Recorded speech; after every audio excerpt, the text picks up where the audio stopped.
Kemudian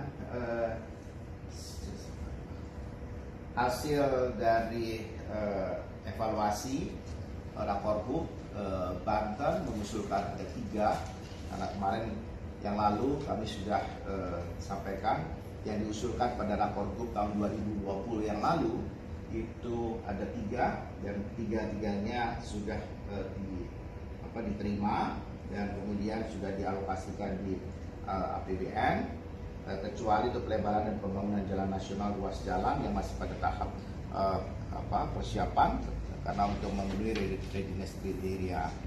Lalu kemudian mengenai sumber utama pertumbuhan ekonomi tahun 2022 bagi Banten, kalau kita lihat di situ adalah investasi dan industri, dan ini diharapkan akan tumbuh sekitar 5,4 sampai 5,8 pada tahun 2022 dan memberikan share 4% terhadap GDP nasional.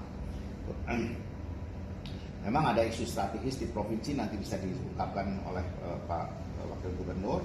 Kemudian untuk di Provinsi Jawa Barat sudah 3 yang disampaikan dan 3-tiganya sudah sebenarnya Jawa Barat mengusulkan lebih dari 3 dan 3 ini sudah dilangsungkan, sudah diterima. Penanganan banjir Pantai Utara APBN untuk Sungai Cibeet dan 15 untuk Sungai Cimanuk. Kemudian normalisasi Kali Bekasi, sistem angkutan umum masa perkotaan Bandung Raya, dan sudah masuk juga di PHLN untuk BRT-nya.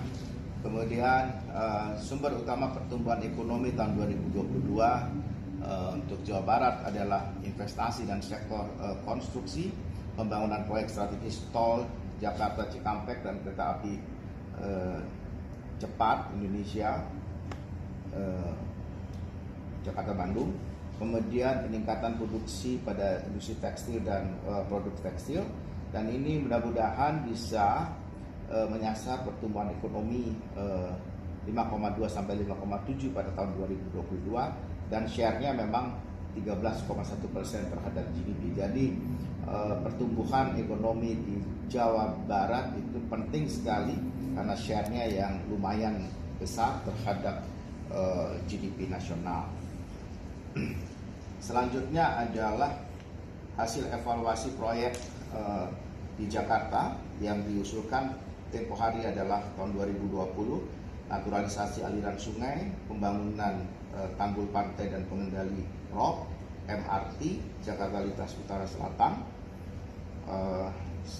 dan ini semuanya sudah dilangsungkan, dikerjakan pada APBN 2021. Dan sumber utama pertumbuhan ekonomi untuk Jakarta yang menyumbang 17,6% terhadap GDP, dan kita berharap bisa 5,8 sampai 6,2 pada tahun 2022 adalah peningkatan produksi produk otomotif serta pulihnya aktivitas meeting, incentive, convention, and exhibition.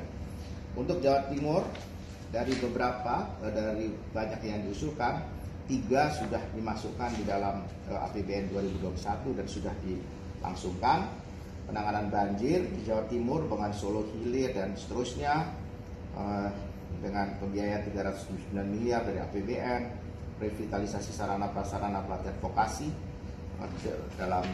dengan instrumen DAP, dan kemudian jalan pantai lintas selatan Pansela Jawa Timur yang dengan menggunakan APBN dan PHLN senilai 336, semuanya sudah dijalankan dan perkembangannya kita lihat di situ. Kemudian sumber utama pertumbuhan ekonomi tahun 2022 adalah industri pengolahan, investasi dan sektor konstruksi, dan sehingga dengan demikian ekonomi Jawa Timur diharapkan bisa tumbuh 5,5 sampai 5,7% dan sumbangannya terhadap GDP juga cukup besar 14,5%. Jadi kalau ini kita lihat dari tadi Jawa Barat itu sendiri adalah 13,1%, kemudian Jakarta itu 17,6%, itu sudah 30,9%, kemudian ditambah dengan 14,5% itu sudah 40,5%, 5%, kemudian ditambah dengan Banten yang 4% tadi, itu sudah mendekati 50% dari seluruh GDP di Jakarta, di Indonesia, di tingkat nasional. Dan berikutnya adalah Provinsi DI Yogyakarta. Dari yang diusulkan pada tahun 2020 yang lalu yang sudah dialokasikan di APBN 2021 adalah penyelesaian konstruksi jalur jalan lintas selatan, kemudian penyelesaian konstruksi lintas selatan daerah untuk penyelesaian 2 jalur yang lain. Yang pertama tadi adalah pembangunan jembatan Kretek 2. Dan sumber utama pertumbuhan ekonomi tahun 2022 itu adalah investasi dan sektor konstruksi dan kemudian pemulihan aktivitas pariwisata di Yogyakarta. Dengan demikian kita berharap pertumbuhan ekonomi di DIY bisa 5,3 sampai 5,6% dan kontribusinya terhadap GDP mendekati 1%. Untuk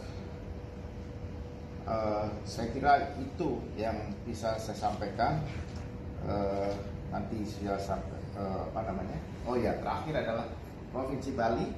Provinsi Bali dari beberapa yang diusulkan 2 sudah dimasukkan. Yang pertama dialokasikan di APBN 2021 Pelabuhan Segitiga Sambut Nusa 2 Penida dan Lembongan, kemudian Bandar Baru di Bali Utara ini diberikan penugasan kepada BUMN dan dimasukkan di dalam PSN.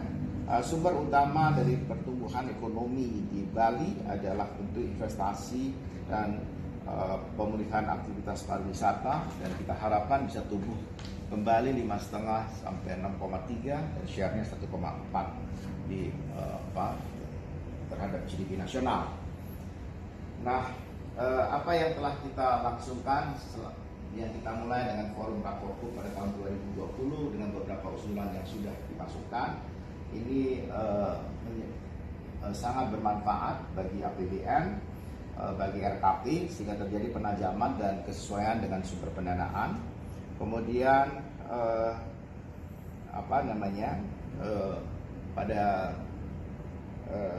akhirnya bisa terjadi sinergi pelaksanaan major project berdasarkan prioritas pembangunan daerah yang disesuaikan, dan Bappenas mengambil peran sebagai clearing house, dan proyek-proyek prioritas yang siap untuk dilaksanakan pada tahun 2022 kita mulai lagi dengan mengadakan pra-rakorgub, dan mudah-mudahan tradisi itu menjadi lebih efektif.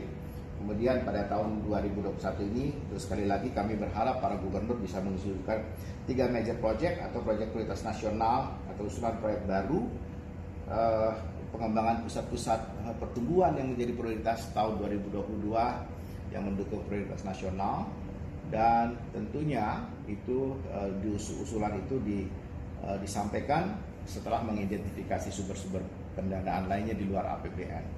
Saya kira itu yang ingin saya sampaikan, dan sekali lagi terima kasih atas kehadirannya para gubernur dan wakil gubernur pada kesempatan hari ini. Assalamualaikum warahmatullahi wabarakatuh.